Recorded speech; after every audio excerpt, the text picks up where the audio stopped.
We have breaking news to Green Dot Daily, according to 247 Sports. Multiple reports out there. Alabama, Stuckey, is making a change at quarterback. What can you share and how this might impact the spread they take on USF this week? How it will impact the spread, to me, it doesn't really matter. I think it speaks to the fact that I'm seeing if this is, the spread's still sitting at 33.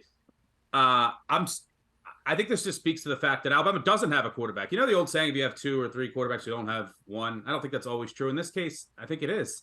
Milroe obviously couldn't throw a party last week, and he's not a pro-style quarterback. He wasn't reading defenses. I do think that he gives you the highest ceiling by far, right? With his rushing ability, he has a beautiful deep ball. He wasn't really a pro-style quarterback that fit the system, and I guess Saban, Reese determined that he wasn't going to develop as a passer, so they said, let's make the move. Ty Simpson apparently wasn't the guy, one of the other backups in competition, so now they're going to Ty Buchner. I guess you have 2 ties, you don't have a quarterback. There shouldn't be ties in football. This isn't soccer.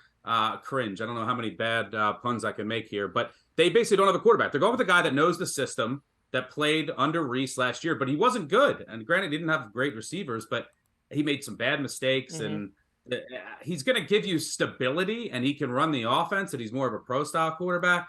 But this is all just, hey, let's try to get through this year. Maybe you look more Bama unders. They're just going to try to overpower teams. They're going to be more run-heavy, and you lose that ability of Milroe to run and his deep ball, because he does throw a beautiful deep ball. Maybe they'll use 2 quarterbacks. So I'm curious to see what we see this weekend. But this is all just, hey, let's buy time until next year when the kid – the 5-star kid out of California, I think is Salen is his name, who super accurate pro style, kind of a dual threat too. He can move. He's going to be a player. I wouldn't be shocked if he starts as a true freshman.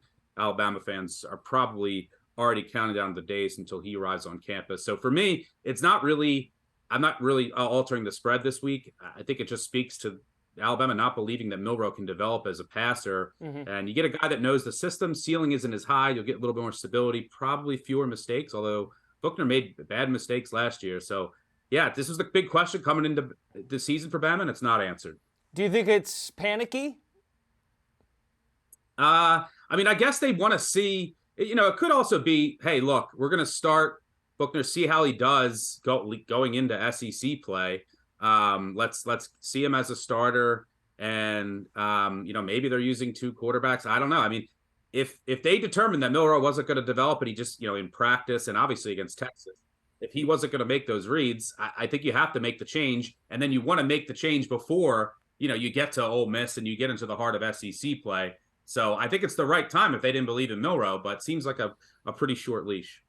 Okay, we shall see how that goes down Saturday, 3:30 kickoff at South Florida. Tyler Buchner set to be the starting quarterback.